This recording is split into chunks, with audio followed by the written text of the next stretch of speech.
But every couple of years, and this is a topic guaranteed not to cause any heat, we see Israel and Palestine kick off again, and the blue ticks seem to lose their head.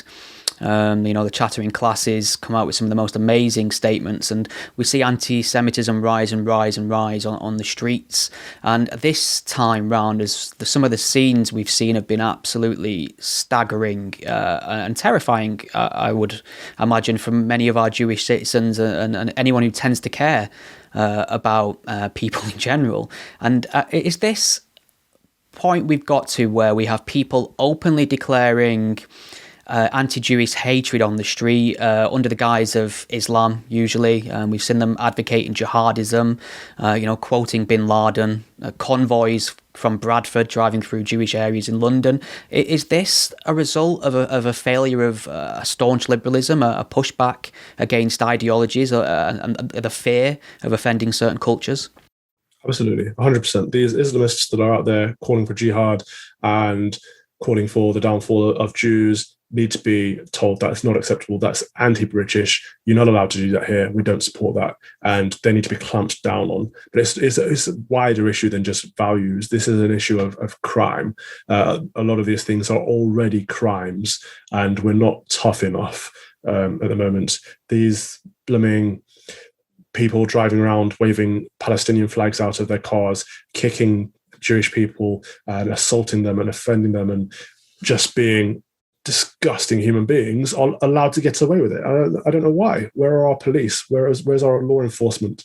We should be really, really stomping all this anti-Semitism out of our society, because it's not acceptable. We've never been that kind of country, and we can't allow it to become that kind of country. This really comes down to what I was saying earlier, in that we have a set of views, a set of values, a set of beliefs, and if you don't subscribe to them, you know where the door is. It's not okay. Yeah, I saw. I mean, you made a good point on your Twitter, and it's something many people have noticed over the years. This sort of alliance between the far left and Islamist around anti-Semitism, and I've always found this conflict, or the obsession with this conflict, rather strange anyway, and slightly suspicious. And maybe that's uncharitable. I suppose people can have genuine empathy for the plight of the Palestinians, but I often wonder why just this one particular conflict, where this fairly small skirmish, if we're going to be objective in terms of world conflicts and things that are currently happening at the moment, seems to take up all the attention of the left for some reason. And we see the Labour Party really lean into it. Anyone who's left on Twitter seems to have an opinion,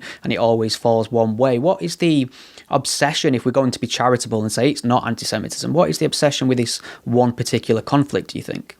Well, first of all, I think it is anti-Semitism. Yeah, that's my suspicion too.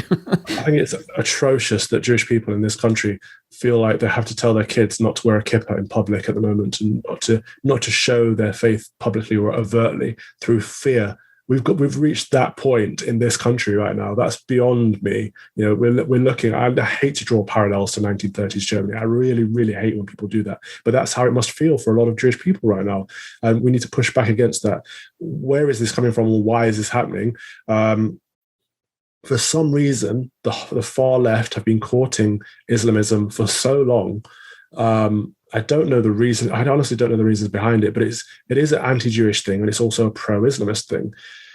And I don't get it, because Israel is the only democratic state in the Middle East. It's one that we supported when they were founding it, and it's one that we should continue to support. We should be encouraging democracy all around the world where it doesn't exist, surely, because that's one of our core values, one of the core three at least. I don't get why elements of the far left are so against democracy and so against Jews and so in favor of Islamism and terrorism. And I've seen literature on our streets saying that Hamas is a democratically elected government, and all the propaganda that we're peddling over here. I think it was democratically elected when they had the one election. How many years ago was that now? But they are prescribed terrorists. They're a Absolutely. prescribed terrorist organization, and nobody should be supporting them on our streets. And if they are, they should be arrested and questioned by the police. But of course, that doesn't happen. If you're carrying a Palestinian flag, you are safe. In fact, the police have made it known. We've seen police officers chanting free Palestine. Free Palestine from what, first of all? But to be politicizing the police force is outrageous in that way. Whereas if you're carrying an Israeli flag, you're going to get told to put it away, as we saw in a recent football match. what has happened to us?